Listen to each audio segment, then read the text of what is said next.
April 1945. As the Russians fight their way into Berlin in the final days of World War II, they hope to capture the leader of Nazi Germany, Adolf Hitler, alive. Outside the bunker, Hitler's last headquarters, two bodies are prepared for final disposal. There are those who will swear that the corpses dumped in this shallow grave and burned are those of Adolf Hitler and his mistress, Eva Braun. Recent scientific findings indicate that the woman's body the Russians claim to have found beside Hitler's may not have been that of Eva Braun. As a forensic scientist, it is very satisfying, of course, to be able to say that you have the conclusive proofs. That, however, in the case of Eva Braun's story, is not possible. Did she escape, as persistent rumors claim? Is it possible that Eva Braun is alive today?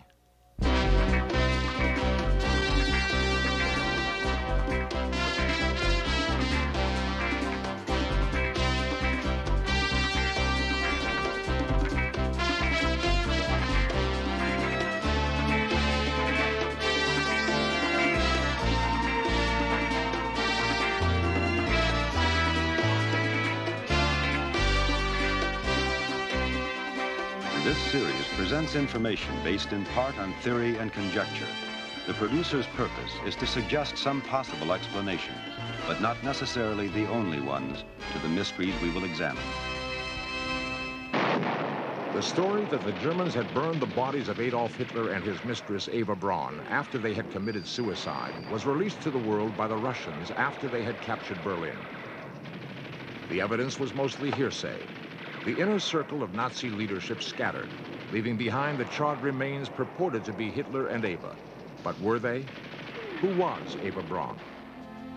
There seems little out of the ordinary about Eva Braun, born of respectable middle-class parents in Munich in 1912. She grew up to be an attractive young girl. She was the second of Frau Braun's 3 daughters. An indifferent student, she had 2 interests, dancing and photography. Most of what we know about Eva comes from her snapshot albums and home movies found in a trunk in Munich at the end of the war. They show a healthy, spirited young woman, fun-loving and vivacious.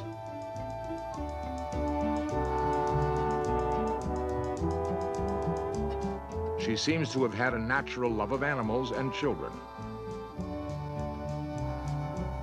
Proud of her slim figure, she was fond of a variety of athletic activities.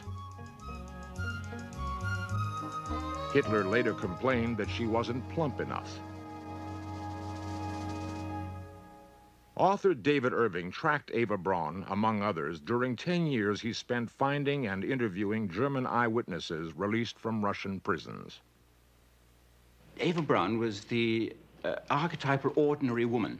She was the kind of woman that you'll find outside in Oxford Street, walking up and down in the lunch break. She was a photographer's assistant. And this is how she got to know Adolf Hitler, of course, because she was the assistant, the laboratory assistant to Adolf Hitler's personal photographer, Heinrich Hoffmann. She met Hitler through Hoffmann in 1933 when she was 20. Hitler was attracted by her fresh young personality, and she became his mistress. The first years of their association were frustrating and painful for Eva. Often months would pass without a word from him. When her suicide attempt almost succeeded, Hitler became alarmed. He moved quickly, buying her a house near his own in Munich. Later, he took her to Berchtesgaden, his mountain retreat. Here, he installed her in rooms adjoining his own. Eva was happy now. She was recognized as the mistress of the Führer, at least by his close associates. But this was never allowed by Hitler to be known to the German people. These rare 1930s color home movies of Hitler, Eva, and their cronies at Berchtesgaden reveal Eva's true role in Hitler's life. Even at Berchtesgaden, she had to compete with others for his attention. A flow of officials on urgent business demanded his time. Goebbels constantly needed to confer with him. Himmler was a frequent subject for Eva's camera. And always close by, Martin Bormann, Hitler's ever-present shadow. Eva, a good photographer, moved about freely with her camera when Hitler's close associates were present. But when outsiders arrived, she was kept out of sight. And there's one very nice series of photographs that she takes of the arrival of a foreign potentate. And she's up there in her little attic window peering down. And she writes in the caption to these photographs, she puts in her album, "There they are down there, and I'm up here, and nobody's allowed to know about me." And she obviously takes a certain amount of relish, a rather schoolgirlish relish still, in being the forbidden mistress of the Führer. In the few brief scenes of Hitler and Eva together, she keeps a respectful distance. There is no indication of intimacy between them.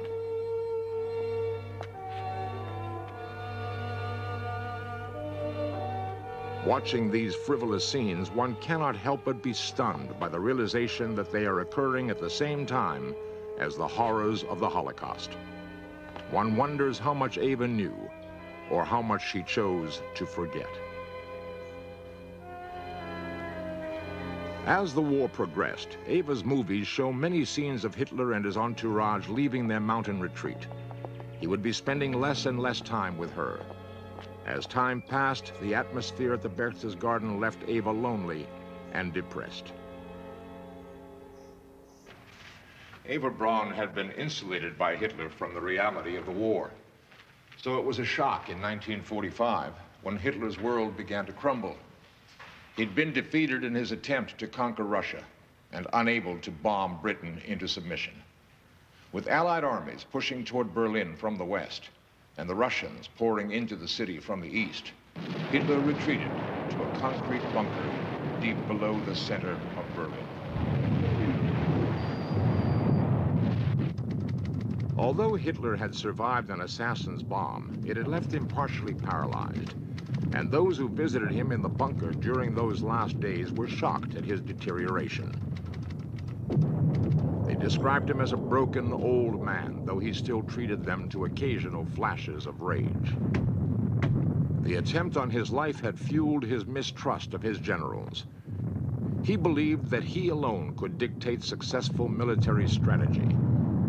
His orders reflected his madness. In April 1945, Eva realized that the war was only weeks from its end. The Endkampf was beginning in Berlin. The Russians had attacked again on the Oder. They were already fighting in the streets of Berlin.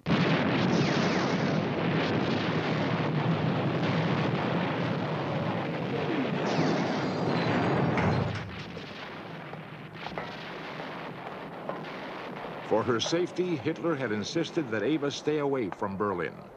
But she defied his orders and came to join him during the last days in the bunker. Eva must have known she was going to her death.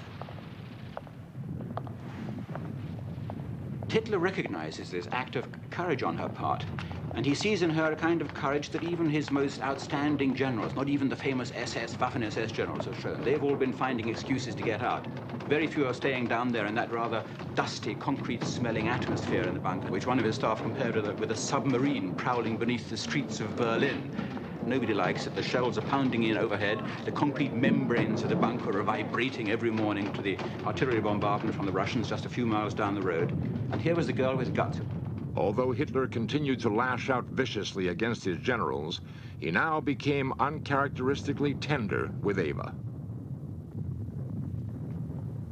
To a certain extent, he's setting her off against the generals. He's trying to say to himself and also to the other people in the bunker, she came, she stood by me, the generals have abandoned me. He starts talking about her as Mrs. Hitler, that's the first thing, to his adjutants. And then the next thing is they find out that a wedding ceremony is being prepared. On April 29th, Eva put on her favorite dress. A local registrar is found, and with Goebbels as best man and Kemke and Bormann as witnesses, this extraordinary ceremony takes place under the streets of Berlin.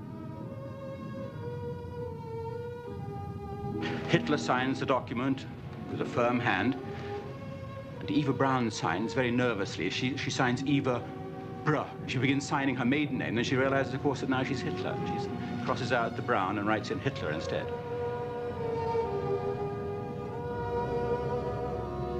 Congratulated by the secretaries, like any bride, Eva is radiantly happy. She has achieved her dream, but Eva Braun has one more day to live.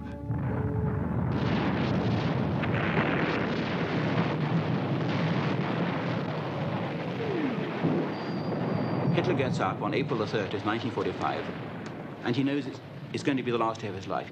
And he calls in Otto Günscher, who's been his SS adjutant for several years, and he's still alive in Cologne, and who personally told me the whole story when he came out of Russian captivity. And he says to Günscher, you've got to get hold of 200 liters of gasoline, because Mrs. Hitler and I, Eva, we're going to commit suicide this afternoon, and you're responsible for making sure that nothing whatsoever survives, just ashes. I don't want the Russians getting hold of our bodies and setting them up in some kind of Russian waxworks, a panopticum in Moscow. At 3:30 on the afternoon of April 30th, Hitler and Eva retired to his sitting room. It is known that Hitler had 2 cyanide capsules and 2 pistols. In a copy of his will, Hitler stated that Eva had chosen to commit suicide with him. Her feelings are revealed in the last letter she wrote to her sister. I must write you these words so that you will not feel sad for us. It is rather we who are filled with sorrow, because it is your fate to live on into the chaos that will follow. For myself, I am glad to die at the side of the Führer.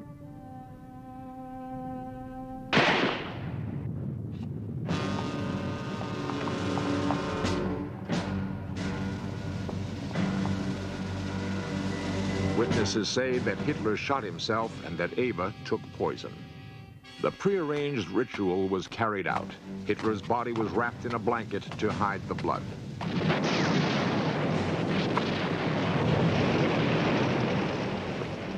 The Russians were now only a few hundred yards away.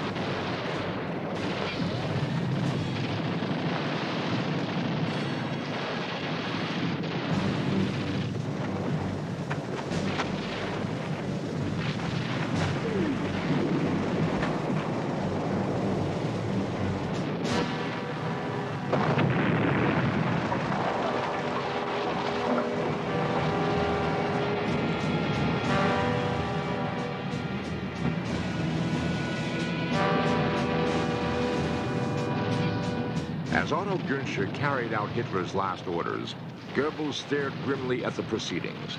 Hitler's most devout disciple, he was determined that he and his wife would follow the Führer in the same death the following day.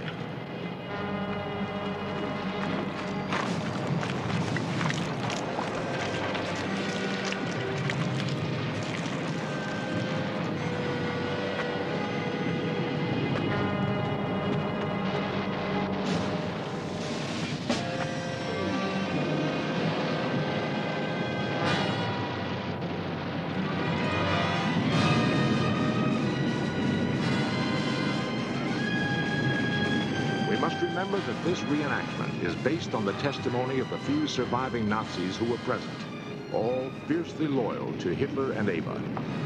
Did they fabricate the story to give Hitler a fittingly Wagnerian death and to cover Eva's escape? Recent evidence may prove this to be true. On May 3rd, the Russian flag flew over the Chancellery. Berlin had fallen to the Russian armies. There was a great deal of confusion as to what had happened to Hitler. Russian investigators digging near the entrance to the bunker discovered the bodies of a man and a woman. At first, they announced them to be those of Hitler and his mistress, Eva Braun. Later, they changed their story, stating they believed Hitler to be alive.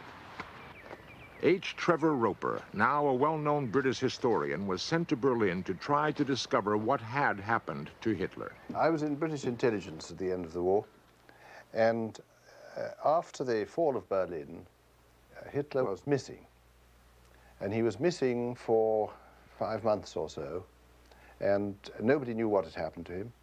And the Russians accused the British of concealing him in their zone of Germany for use against them.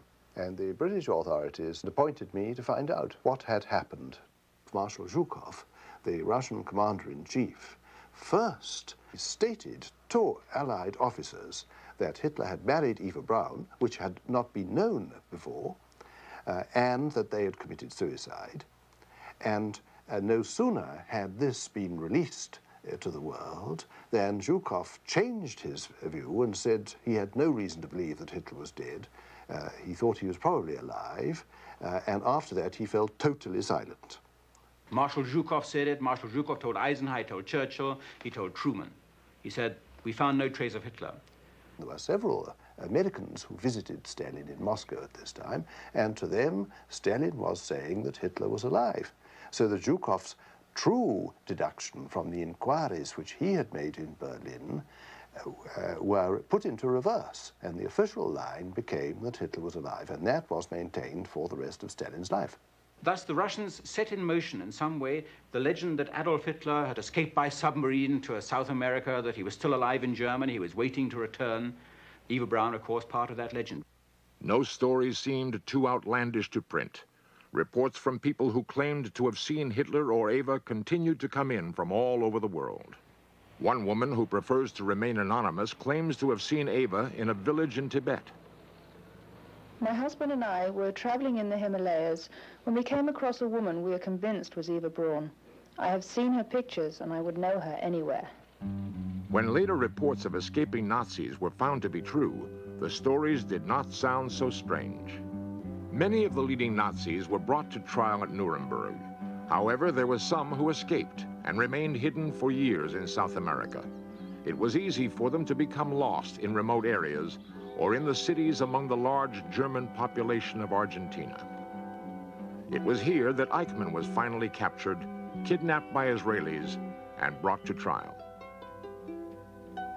It has been more than 36 years since the fall of Berlin, but an air of mystery still surrounds those last days in the bunker.